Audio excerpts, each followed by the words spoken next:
It's Roy Sizemore, Valley PBS. I am joined today with Jeff Aiello, the director, creator, producer, whatever. The man behind Outside Beyond the Lens, one of our biggest shows here on Valley PBS. And man, thank you for coming on first off. Thank you for having. This thing, like our streaming, our views, I'm on the credits for making the little promos, and I get stopped all the time. Hey man, I saw you're on out. What do you do for Outside? I know, it's no joke. I'm really? like, yeah. So okay, it was like, cool. I'm like, are you funning with me? And they're like, no, that's like our favorite show. Oh, so that's so cool. It's very cool. And awesome. You've been out and about. It looks like you've been a little sun there. Got a little sun right now. Shooting season 3 right now, and kind of halfway done. We've got a few more shows to go. But in the show today, we're going to be sharing with everybody where we've been so far. And we've got a little bit of Tennessee state parks coming at you. Okay. We've got a really cool episode from Alaska, the Kenai River, which is going to be a fishing show. Yes. You're going to like that. You know me. But we went to Croatia not long ago, which was awesome. And I can't wait to dive into that. We're going to have Zach and Dave on a little later, too. Oh, sweet. Cool. And then a really cool show that we just finished filming in the British Virgin Islands. Oh, okay. Sailing? Sailing. Ah, see, that's your thing. I'm fishing. Yep. You're sailing. Yeah, I like that. See, I like to slow down. Yeah, I know. And we did fishing on the sailing ship. Really? Yeah, it was kind of cool. But I told people if they caught something while we were under sail, I couldn't slow the boat down. So they were just skipping these fish across the top of the water. We'll get into that later. All right. So what else you got planned, or is that still up in the air? That's sort of secret. We're going to keep that under wraps right now because we got some big stuff kind of planned. But let's get into the show right now. And just take a look at what you got so far. Outside season 3. Let's go. Sneak peek. When you travel, the world becomes a smaller place.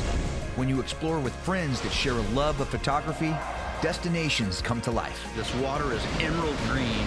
We tell the stories of travel with our cameras, capturing some of the most beautiful locations on Earth. But every adventure reveals more than what's in the frame. Thunder boomers. We see them popping up right now. The people, the food, and unexpected turns in the journey. Now they're going to swim right with them.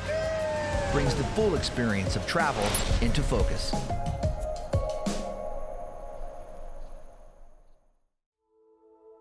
With COVID-related travel restrictions relaxing worldwide meant Dave, Zach, and I could get back to doing what we love.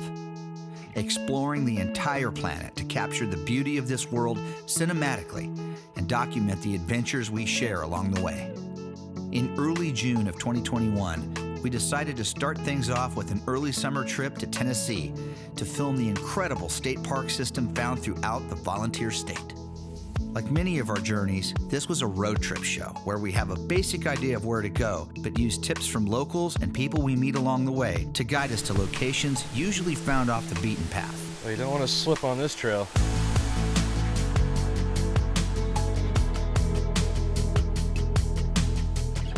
About 2 hours west of Nashville, we saw signs for a Civil War battlefield park and knew it was a worthy stop. All right, on the way to Natchez Trace State Park in Tennessee, central Tennessee, and off the I-40, we saw a sign for Parker's Crossroads Civil War Battlefield Park. Dave and Zach are spread out right now. There's a really cool walking tour that we're going to do. It's going to take us through this historic battlefield. We're going to learn a little bit more about it, specifically the role it played in the Civil War. And this is one of the great things about touring the South and doing road trips in the South is you have a lot of these Civil War battlefields and memorial parks set up to explore. And if you're a history buff like I am, especially Civil War, it's hard to resist pulling over and getting out and exploring these places and you know, enriching that knowledge of history of an important part of our history, a dark part of our history. Walking in Civil War battlefield parks like this, you can't help but reflect on what actually happened here over 150 years ago. The brutal nature of close combat, the sounds that must have echoed through these woods. All of it impacted each of us in a profound way and truly inspired how we film these landscapes. Now, Zach, as someone who served in the military, what are you thinking when you're walking through a hallowed ground like this? Well, it's two things actually. I reflect back on my experience in Fort Benning, Georgia, which is not too far from here. Very similar terrain, so that goes through my head. But at the same time, it's also the history that you learn about in places like this. Here's one instance of the many that we've learned about, you know, A lot of death, a lot of fighting, and a lot of chaos.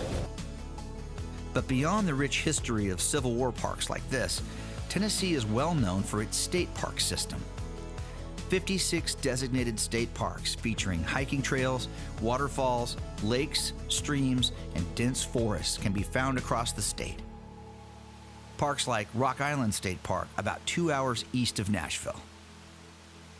Part of the deal with exploring out here in Tennessee is this like lowering of the blood pressure and lowering of the haste and the rush, and we gotta get there, and this is perfect country to just slow down and enjoy and look around, because look how beautiful that is out there.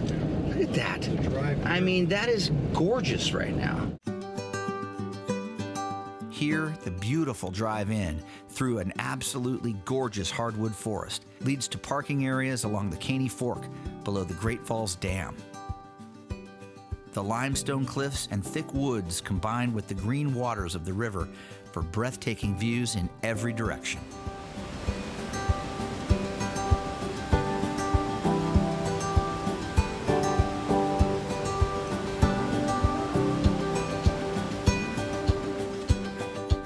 This is simply groundwater that's just oozing out of these giant cracks in the limestone, making their way down to the blue hole here and into the river.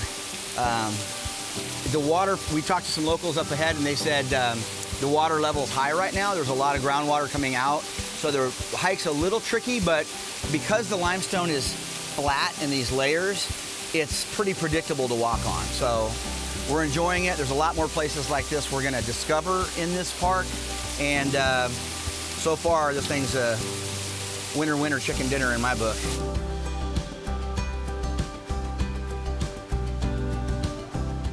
Another big part of travel is food, and it's something we try to showcase at times on the show. We passed this spot on our way to the park, and it was packed for lunch, like nowhere to park. But a few hours later, we had it all to ourselves. Finding little back road diners like this, visiting with the folks that run them, and enjoying a Southern home-style meal beats the pants off the grab-and-go snacks we usually hit while shooting on the show. I got chicken breast, smoked and barbecued chicken breast, some green beans, and Raina's famous mashed potatoes. This is also the kind of stick-to-your-ribs food I like to get Zack on, since he typically wants to eat about every 9 minutes.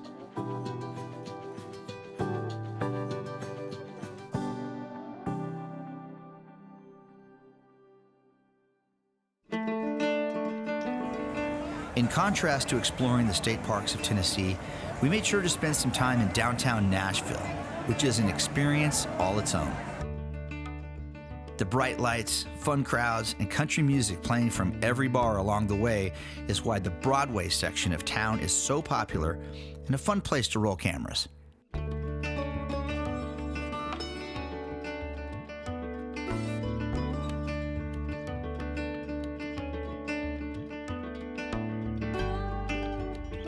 Downtown Nashville is also home to the smallest of the 56 state parks that is very worthy of a visit, Bicentennial Capitol Mall State Park. At just 19 acres, this layout of lawns, monuments, and landscaped grounds in the heart of Nashville is a great place for photography and people watching.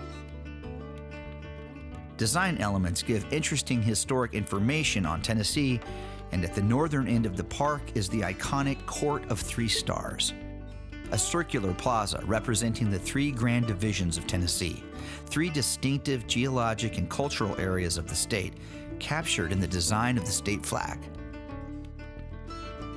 The state park system in Tennessee also caters to the suburbs of large cities throughout the state, with places like Radnor Lake State Park just 10 minutes south of Nashville.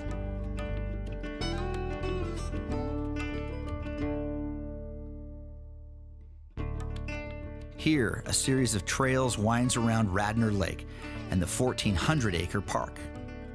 Wildlife viewing and photography are easily enjoyed along the lake trail, and with these dense hardwood forests of the South, a walk here does not feel like you're minutes away from Music City.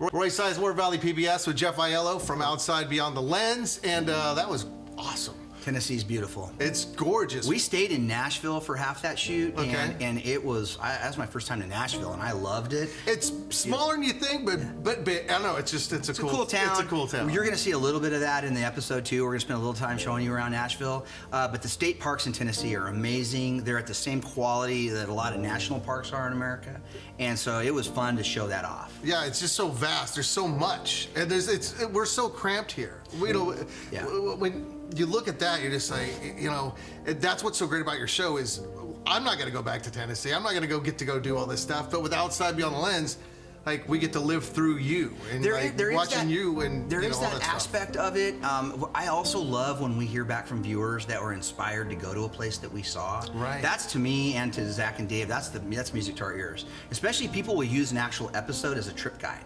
And so you can watch the show and go, I'm gonna go do exactly what those guys did.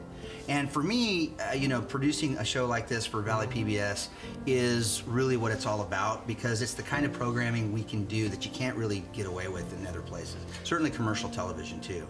And so I love what we're doing here, and I love the support we have from the show. And if you love shows like this, right. This is where we say, hey, we need your help. We want your help. We want you to support what we're doing here, and this is what this is all about. Yeah, I mean all the things we hear and all the streams of your show of jumping through the roof, and having you based out of here. Yeah. And this is like your home base, yeah. and I'm just glad Valley PBS is where your home base, because you're on everywhere now and you're going everywhere, and we're just living vicariously through you, man. Hey, man, it's fun. We're having a good time, and we're glad, and we got some more great stuff to show you guys. Well, Tennessee looked awesome, man. What are we looking at next? Alaska is one of my favorite places to shoot. We go there often. We've been going for years. But this season we shot on the Kenai River in Alaska in a very special kind of way you're going to see, and I can't wait to show you that. Underwater. Not underwater. It'd be a little too cold. A little bit much. Cool, heartfelt story that I think is going to catch you off guard a little. All right, we're going to look at that here in just a bit. But right now I want to take it over to Robert. Robert's going to tell us about some of the fun stuff we got for you, some thank you gifts for becoming part of the Valley PBS family and help supporting shows like your show. And Outside merch time. Outside merch time. Let's do it. Thank you, Roy, and thank you, Jeff, and thank all of you for watching this very special episode of Outside Beyond the Lens, a glimpse of what you have to look forward to in Season 3 of the program. And Jeff and the team are traveling all over the world, and they have so many other places that they want to go. And with your support, they're going to be able to take you with them. But please, make that gift right now and show your support for these wonderful travel programs we offer here at Valley PBS. It's easy to do. Just pick up the phone and give us a call at 1-800-801-6500 or log on to valleypbs.org/donate. And a third and easy way is simply to take a photo of the QR code that you see right there on the screen. That'll take you right to our website, and you can make your gift right now. And when you do make that gift, we have some great ways to say thank you. For a gift of $10 a month sustaining, or a $120 annual gift, you'll get the Outside Beyond the Lens Ripstop Trail Backpack. This is great for any traveler. For a gift of $15 a month sustaining, or a one-time gift of $180, you'll get the Outside Beyond the Lens Columbia Bora Bora hat. Essentially, especially here in the Valley, when you're hiking, gardening, or doing any outside activities, you gotta have that hat. And for $15 a month, or a one-time gift of $180, the Outside Beyond the Lens hat will be yours. And finally, for a $20 monthly sustaining gift, or a $240 one-time gift, you'll get both the Columbia hat and the Outside Beyond the Lens backpack. Not only that, but remember, when you become a member of PBS, you also get Passport, which opens the vaults to hundreds and hundreds of programs that you might have missed. So please, pick up the phone and make that gift right now and show your support for programs just like the one you're watching right now. It's easy to do. Just pick up the phone and give us a call at 1-800-801-6500. Log on to valleypbs.org/donate, or simply scan the QR code right there on the screen, and it'll take you right to our easy-to-navigate website. Now, let's get back to Jeff and the team with Outside Beyond the Lens.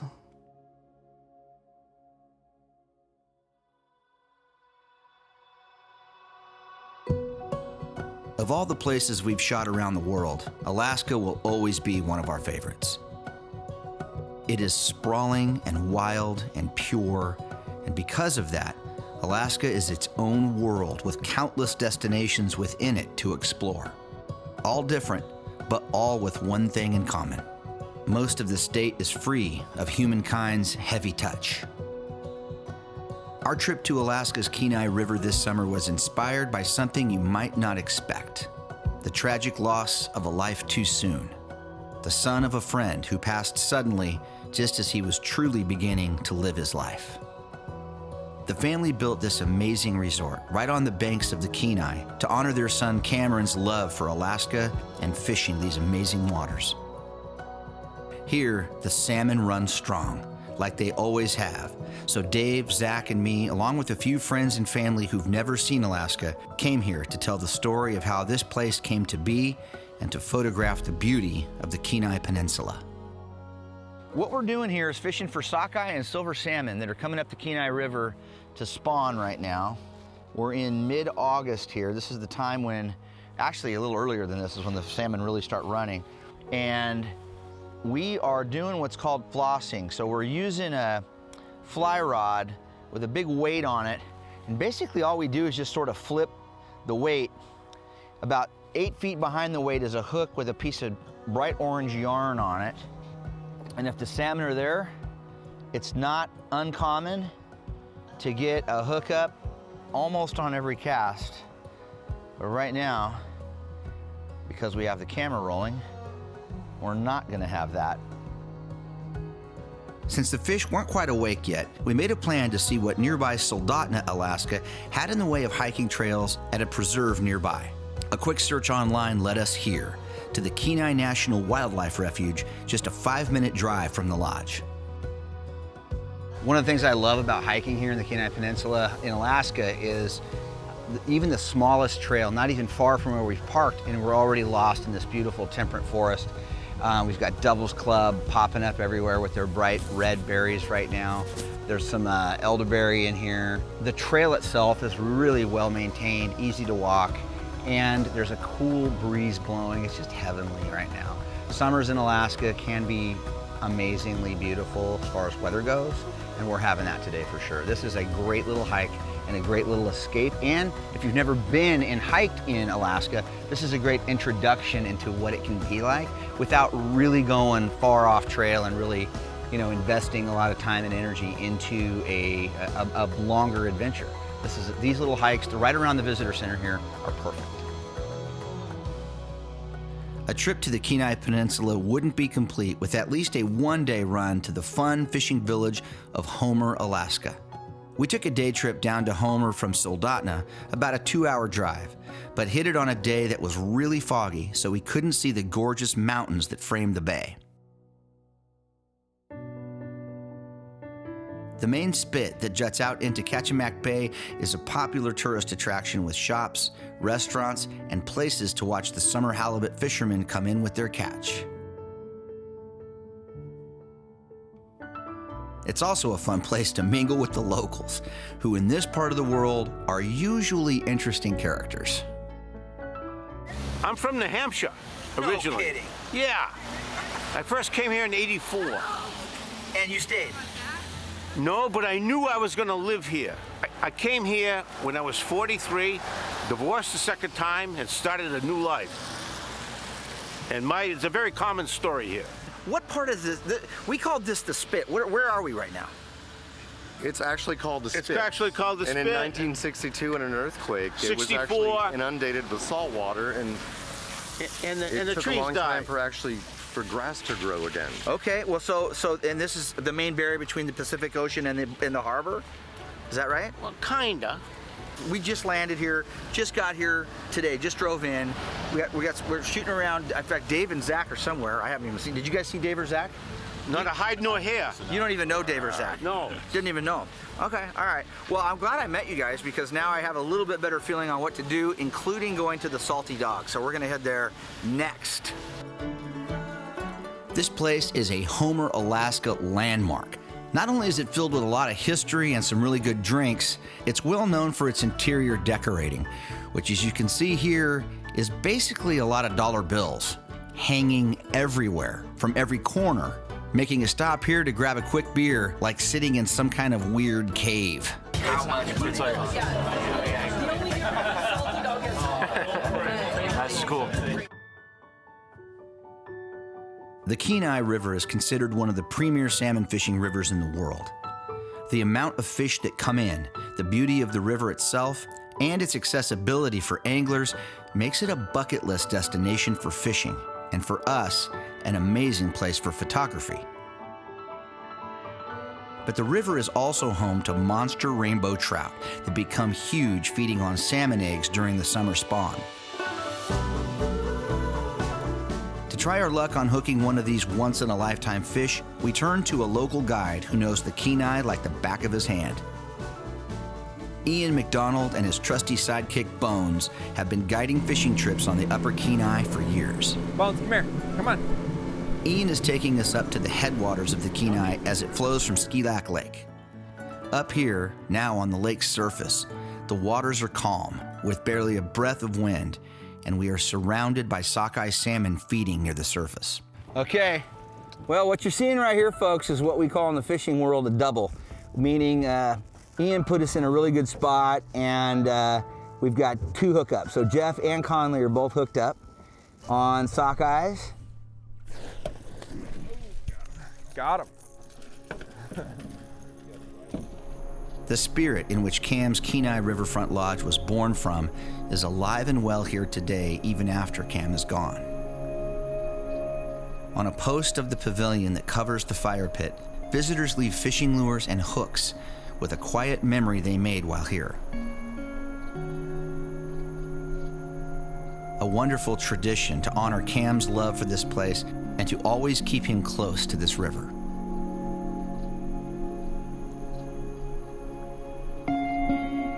Back on the Kenai, just below the lodge, the sockeyes are finally in, and tight lines are many in the summer sun. Dave and Zach have been filming the action, but it occurred to me that neither have ever caught a salmon, let alone using a fly rod, so they put the cameras down for a bit to get into the fight.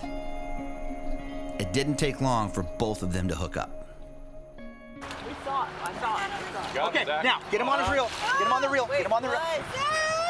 Go, go, Let's go to the line. Let's go to the go. line. Now you're fighting him. Now, Oh my God. Now hold up. Hold him on the reel. Now, let him go. Let him go. Let the line go. Watch it high. He's gonna go. Dude, he's got a beast. Just let him go? No, he's going downtown on you. Hang on a second. Oh.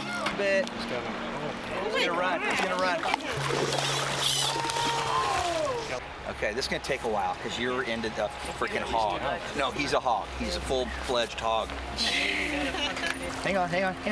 Pick him up. Got him. Hold on.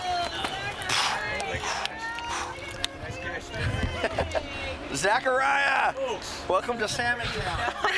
That's awesome, dude. Wow. Roy Sizemore, Valley PBS, and now we got the guys in. We kicked Jeff out. Yeah, this is awesome. Outside Beyond Lens sneak peek show.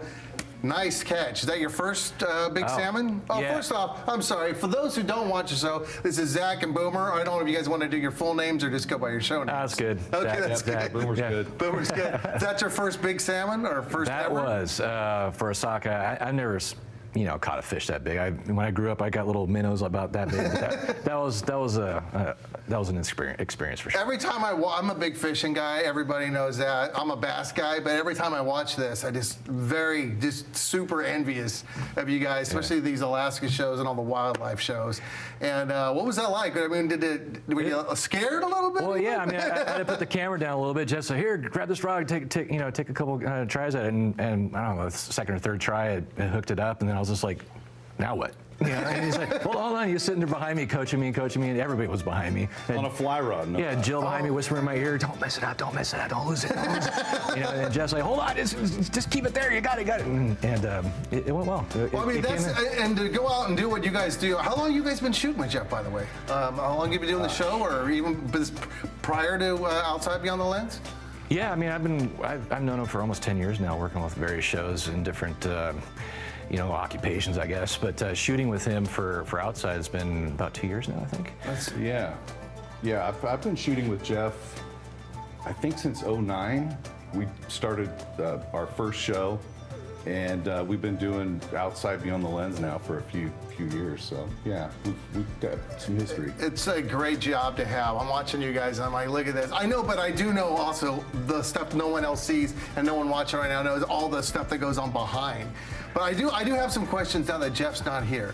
One thing I've noticed as I'm watching the show, and I'm shooting this to Jeff, he's home watching this. Here's the question. He's in this big, nice van, and then there's these little tents. What's up with that? Well, and you're like, he might. You just don't want to sleep with the guy. You know, he might be hard. You know. Is this Yeah. Does he bring more than one pair of socks? You know? It smells better outside my own tent. Well, when I was watching, I'm like, why is he putting that big tall fella in the tent over there? Like, it seems like a lot. I mean, we could all pile in there, but I think Zach and I figured out early on that. We appreciate our space, and we don't need a nice, comfy mattress to be comfortable out in the woods. So you're saying he's soft? I get it. Jeff Aiello is soft. He acts like he kicks us out and everything. I'll plead the fifth on some of this. But have you ever had any like super bad weather? Because you guys have gone like literally not just around the United States. You guys go all over the world, man. Like we're glued to our sets watching you guys on these adventures every week. So like, have you ever had something like really torrential rain or snow or? I know Boomer has. Yeah, I mean, we've seen some pretty bad weather. It's been a few years, but yeah, we've weathered some thunderstorms and in the high Sierra, and yeah, we've had some crazy moments. That's where I'm like, yeah, that tent don't look so fun, man. Yeah, well, sometimes it's part of it. In his defense, when that does happen, he does take good care of us and hooks up on the nice little. Let you sit in the front seats. Yeah. Sit in the front seat, turn the radio on our station. Yeah. So Croatia, we're gonna look at that next. Wait, were you in tents in Croatia too? Were you? We were not in tents in Croatia. 5 to 7 star tents. Yeah. Okay, very nice. Well, we got Croatia coming up. But before we get to that, I want to take it over to Robert right now. Bobby is going to tell you all about some fun gifts we got for you for becoming part of Valley PBS family and supporting shows like Outside Beyond the Lens and all the other programming we do for you right here at Valley PBS. Thanks, Bobby. Thank you, Roy, and thank you to the team of Outside Beyond the Lens. You know, when you watch this program, you really feel like you're the fourth person on their adventures. And they want to continue to bring you on their adventures, and with your support, we can do just that. Simply pick up the phone and give us a call right now during this program, 1-800-801-6500. Log on to valleypbs.org/donate, or simply scan the QR code right there on your screen. And when you do, remember we have some fantastic Outside Beyond the Lens gifts. For a gift of $10 a month sustaining or $120 annual gift, you'll get the Outside Beyond the Lens packable trail bag. For a gift of $15 a month sustaining or a $180 annual gift, you'll get the Columbia Bora Bora Outside Beyond the Lens hat. And for your gift of $20 a month sustaining or a $240 annual gift, you'll get both the backpack and the hat. And remember, when you make that gift, you also become a member of Passport, which opens the vault of thousands of programs right there on your smart tablet or phone at your convenience. So please make that gift right now, 1-800-801-6500. Log on to valleypbs.org/donate, or simply scan this QR code right there on your screen, and it'll take you right to our easy-to-navigate website. And now let's get back to the team with Outside Beyond the Lens.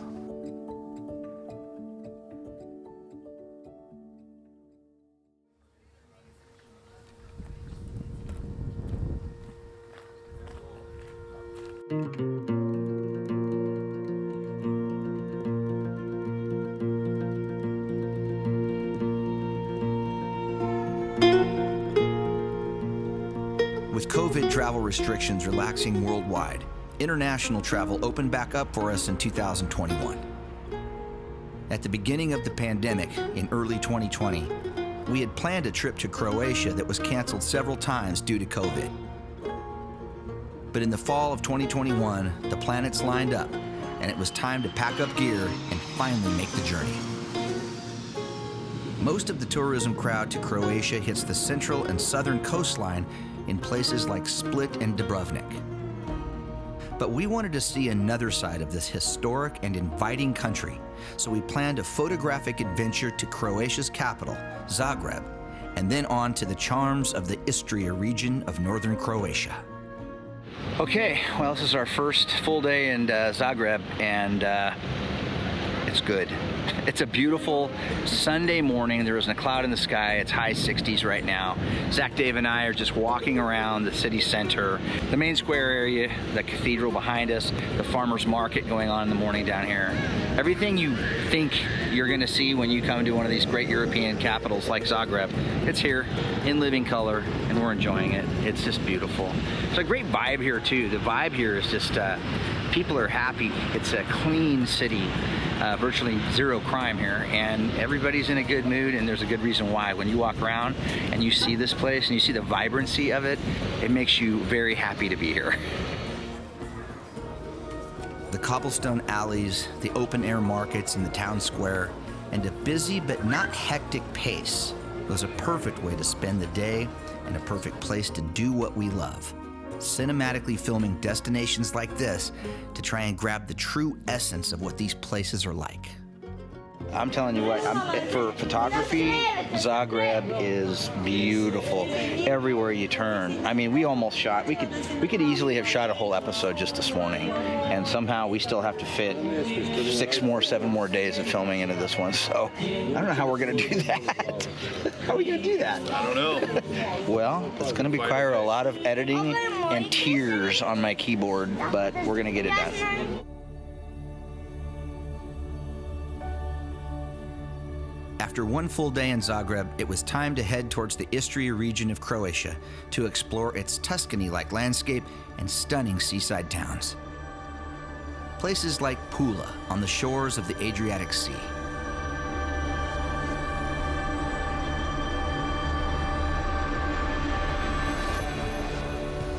You get a real sense of history of Croatia when you visit a place like Pula and one of its most well-known landmarks, the Pula Arena.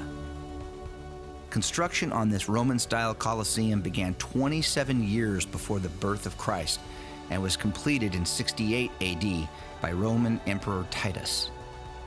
It's one of the best preserved Roman amphitheaters in the world, retaining its complete circuit of walls. We hooked up with the local guide, Igor, to give us a closer look at the Pula Arena. 1906. Okay, so we are now with our friend here. He's showing us. Look at this. We're walking on. This is hallowed ground. This is like hallowed ground, man. Yes, it is. I mean, talk to me. What are we looking at here? What is this place? This is our Roman amphitheater called arena, because arena is this around you. Arena, a Latin term, means sand. Sand absorbs the blood because of gladiators. Yep, lots of crazy and brutal gladiator stuff happened here until the 5th century when the deadly games were banned. Another Pula Arena game I'm having trouble with right now is keeping up with Igor. He's so passionate and excited to share the history of his hometown with us, he's forgetting we're trying to shoot a TV show and not even stopping long enough for me to roll on anything other than me following him at a very fast pace. So, when in Rome, or Pula in this case, it's best to just roll with the punches and try to keep up. And people with a death sentence for crimes would be put in here with animals too, correct? No. I read that. It was on Wikipedia. It's got to be true. Yeah. Are you not entertained? You have to say that here. It's very corny and very cheesy, but I'm glad I did it. I had to scratch that itch.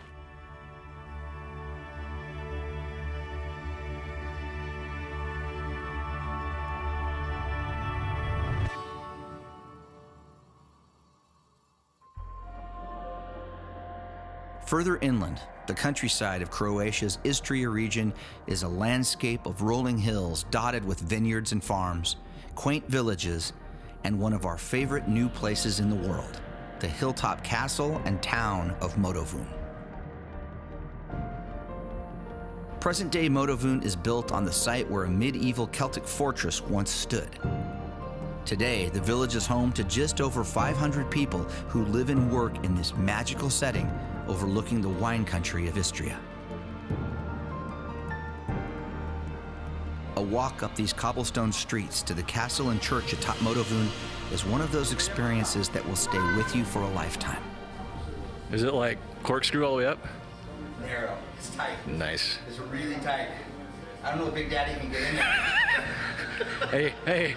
I want to get Zach walking in here. This is going to be hilarious because Zach's a tall drink of water.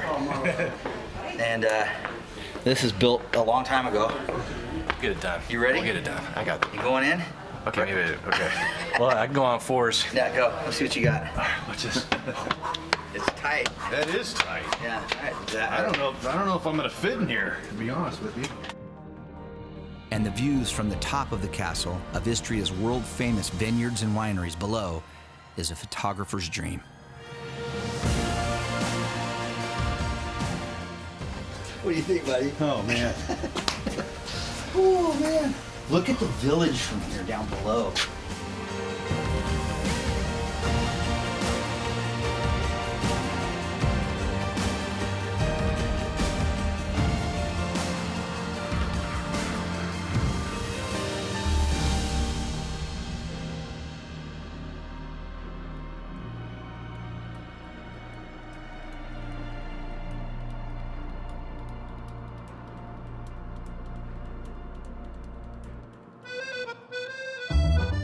Now, when you travel to Europe, and specifically a place like Croatia, two things always stand out.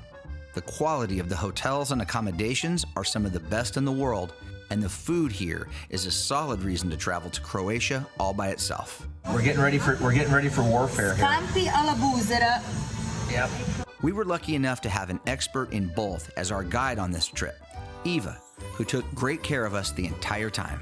You know what, Zach? You need that more often than you think you do. Okay, so Zach and I are bibbed up as Dave and Eva are, and Bib bros. Yeah, we're bib bros, and we're ready to jump into some beautiful lobster. And what's the pasta, Eva? It's tagliatelle. Tagliatelle. All right, gonna get in there. And as we found out, Eva knows hospitality and food. I mean, she literally has a PhD in it. Get in there, you guys. Let's see what we got. Zach, of course. That whole ladies first thing doesn't really work in Zach's. No. Ta-da. Ready? Okay, we're ready. Thank you. Voila. Here we go. Homemade pasta and shrimp scampi. We've got some octopus, tuna tartare. That's cod pate. I'm looking forward to trying that. Eva, what's the name of this park? Park Maximir. Maximir. Okay. Well, at the Park Maximir, there's this awesome ice cream stand. So I went with the Lino Lata, and you went with I went with this one, the Capri. The Capri. And it's good. You gave me a little bite. It was tasty. It's delicious. It's delicious. But David, let's go see David and Zach, because now they're over here. Look at, they're over here just standing here just chowing out. What did you think? What did you think of the... It's rich. To me, it's the best ice cream on a stick Rich. I've ever had. I've never had ice cream on a stick that good. That's fair to say. It is. What'd you think, Dave? He got the... No, it's really good. It's the best ice cream we've had since the Chow Wagon.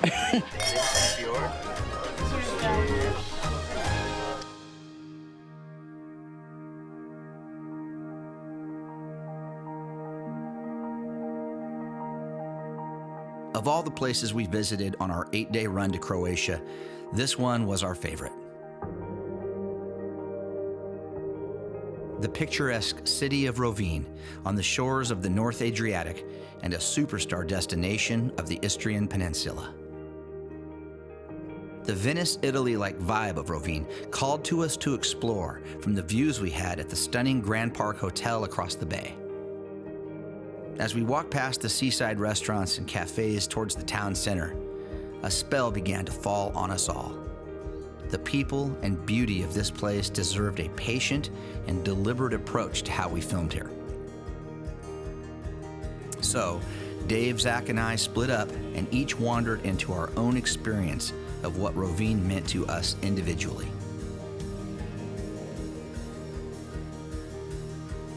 I love when we shoot like this because each of us has our own way of communicating a location photographically. And it's always fun to see how those different perspectives come together to tell one story. Well, I gotta tell you, just walking around here in the streets of Rovinj as I make my way up to the church, kind of broke away from Dave and Zach and Eva we all kind of got into our own mojo, and that happens sometimes when we're shooting out here. And in a place like this, I think each person wants to just kind of have their own experience. So that's what we've all sort of done without even talking about it. Vacationers are light. The traffic, vacation traffic is kind of light. We're kind of past the season right now. But, you know, any of these towns in Europe that you come to have their own charm. This one, Refuge, has a very special charm. It's a favorite place for people in Croatia to come on vacation. As you can see, it's just beautiful. And so I'm gonna make my way up to the church. Not sure, there's no map. I'm not going to my phone for GPS on this one. So far, Refuge has been my favorite stop here in Croatia. It is beautiful.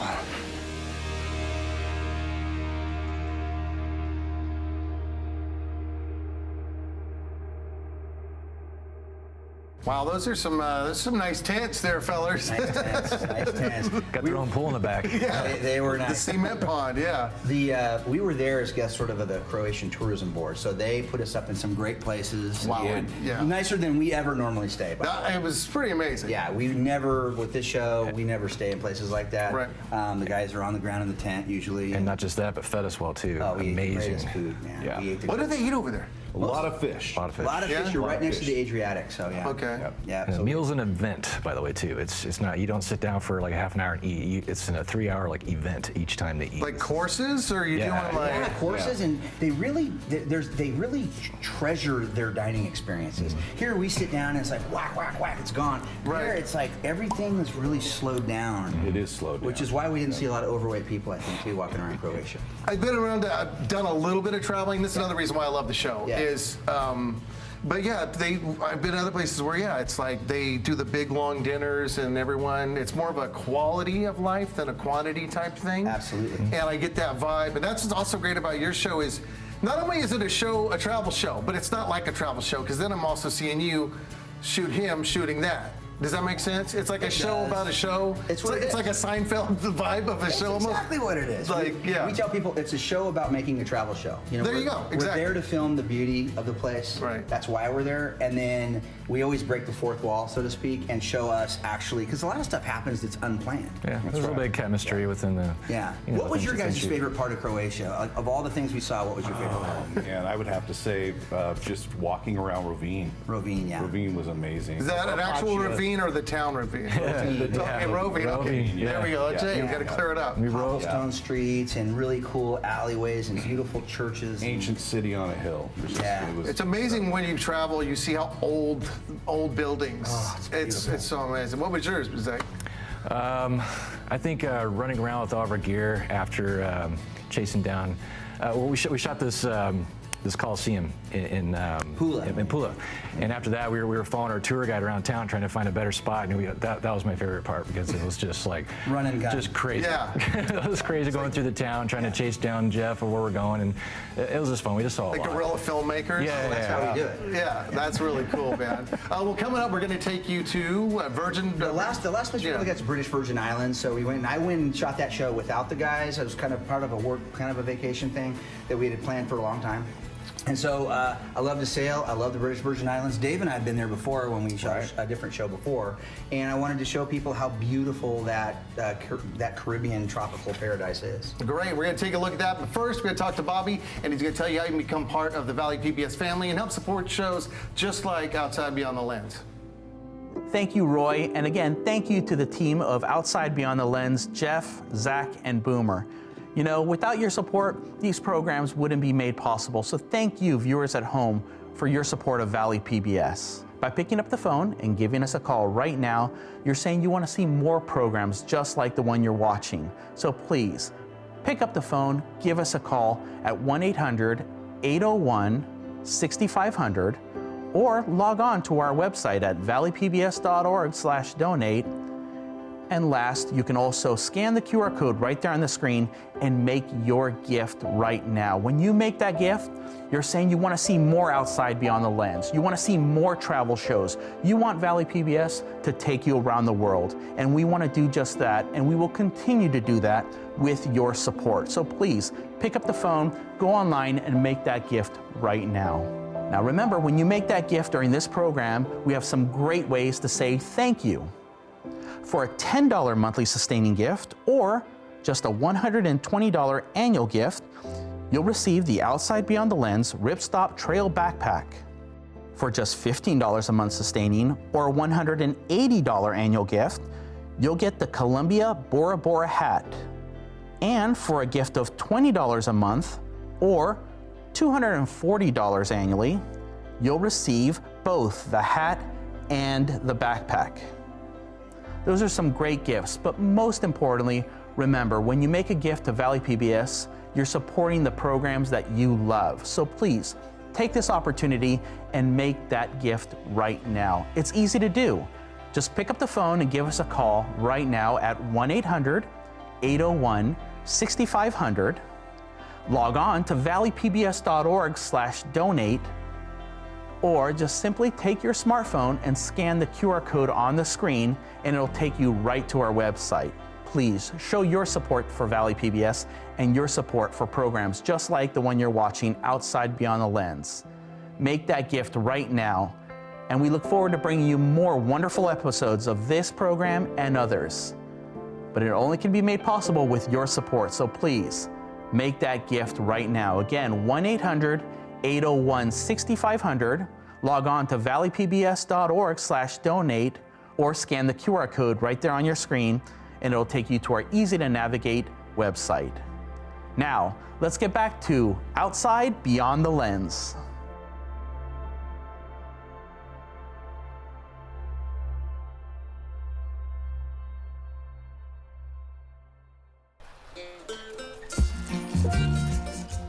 Our last sneak peek of what's coming in Season 3 of Outside Beyond the Lens this spring is a special one for me.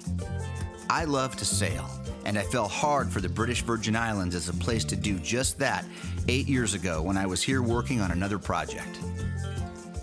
I wanted to take my wife Jill back to see this incredible island group in the Caribbean and wanted to sail here with some close friends you may have seen before on the show. After a red-eye flight from the West Coast to St. Thomas in the U.S. Virgin Islands and a fun night on island to rest up, our group of 11 piled in a van to head to the dock for the private water taxi ride to the island of Tortola in the BVI's. We're packed in here like a bunch of sardines, but that's part of the fun. That's part of the fun. Right? It is part of the fun. It's also good that it's not super humid outside today. Is that good? No, it really is. You're wearing a tank top. And puka shells. That doesn't say tourist.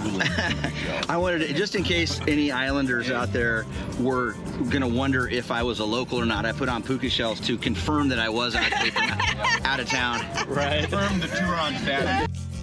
Now you can take the ferry from Red Hook and St. Thomas over to Tortola to clear customs and COVID protocols.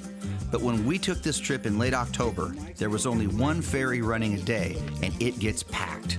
So the customs COVID lines are sort of counterintuitive to the whole social distancing thing. For a few extra bucks, we booked with Dolphin Water Taxi, who were great by the way, for a private and speedy run over to the West End port on Tortola.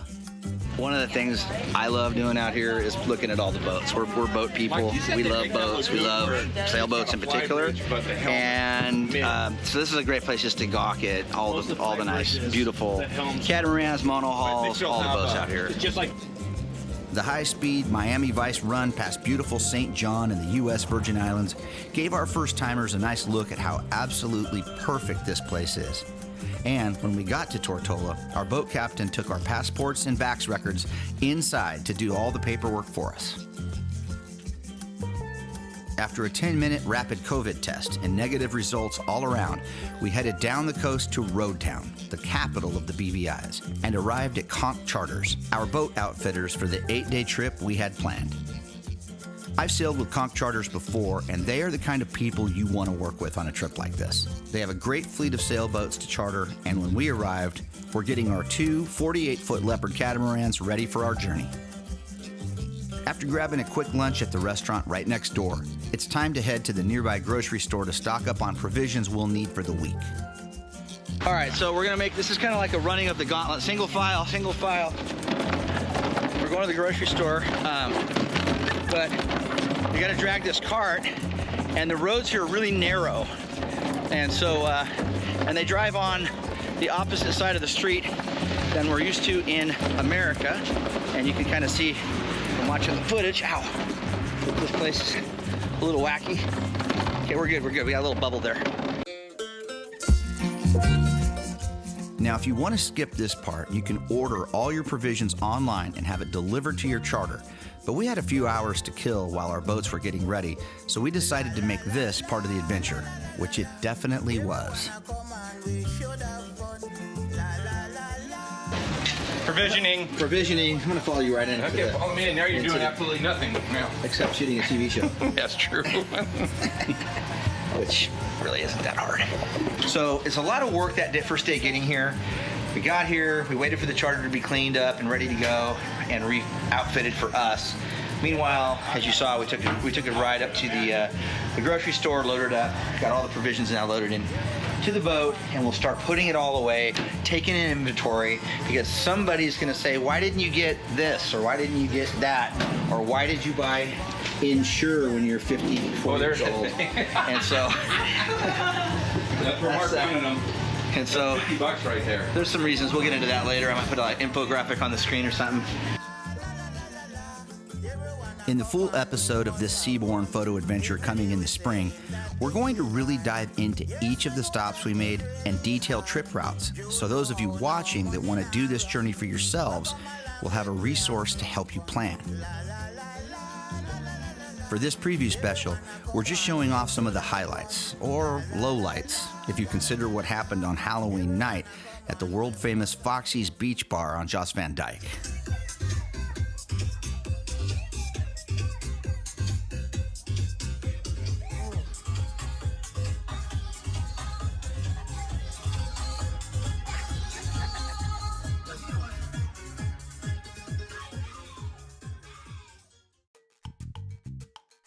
Okay, so we're up on a Monday morning, the day after Thanksgiving. No. We're up on a Monday morning, the day after Halloween at Foxy's, which was fun. We had a good time there last night. Now, what we're doing right now is somewhat, I'm not going to say nerve-wracking, but we're all paying attention a lot right now. It's nerve-wracking. We are bringing the Kathmandu into a dock for the first time. So right now, the winds are pretty light to variable. We think we know what we're doing here. Brian's been doing a good job of. We've been watching a lot of YouTube videos. That helps. So we're checked out. And we're bringing this 48-foot beautiful leopard in very carefully. Even though these catamarans are big, there's a lot of room out here to maneuver. But you still need some good on-water experience to bareboat charter out here, like we're doing on the Kathmandu. Conch Charters also provides boat captains if sailing isn't your thing. I'm ready to have a beer and let you take over. We did the clockwise run around the entire British Island archipelago, hitting the usual stops, like snorkeling at Monkey Point on Guana Island. Although the day we were here, conditions were not the usual crystal clear below surface visibility due to a north swell coming in, but that was okay, because it led to us grabbing a mooring ball at White Beach just down the coast, and for us, the discovery of an amazing stretch of tropical sand and water we'll never forget.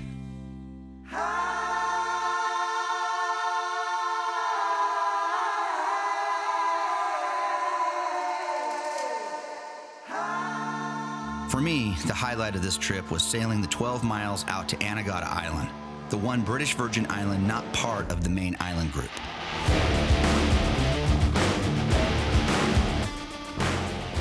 When you set out for Anegada, you can't see it on the horizon because the tallest point on the island is about 5 feet above sea level. But the navigation systems and GPS aboard Kathmandu show us the way. The gang had a lot of fun catching mackerel, small tuna, and a few barracudas on the way to Anegada. And once we grabbed our mooring ball for the night, a quick dinghy ride to shore and a short walk to the scooter shop transformed our motley crew of scallywags into a full-fledged biker gang.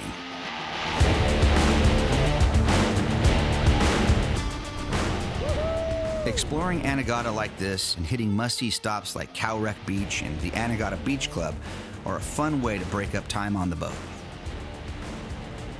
The entire BVI experience, especially shared with people you love, is a magical way to see the Caribbean, even when the occasional downpour hits. I can't wait to share this entire journey with our viewers and the amazing seascapes we captured along the way. From jumping off the famous Willie T. party ship on Norman Island to snorkeling the wreck of the HMS Rhone and exploring the granite grottos of the baths on Virgin Gorda. All of it built memories we'll all share for a lifetime. But the one thing that will always stick with me are the sunrises over the British Virgin Islands. Getting up early, making some coffee, and just sitting in the warm tropical breeze, waiting to see what grand show awaits, is a ritual I love when visiting here, and something I always miss long after I return home. On behalf of Zach, David, Jill, and the entire Valley PBS team, I want to thank you all for checking out our Season 3 preview and for supporting Outside Beyond the Lens and Valley PBS.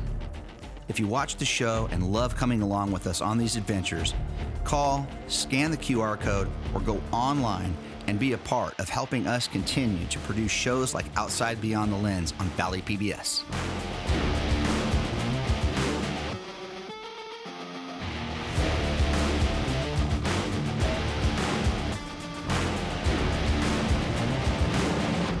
We've got some exciting destinations and photo adventures still coming for Season 3. We can't wait to begin the journey this spring, right here on the station where the stories of the Valley and beyond are told, Valley PBS.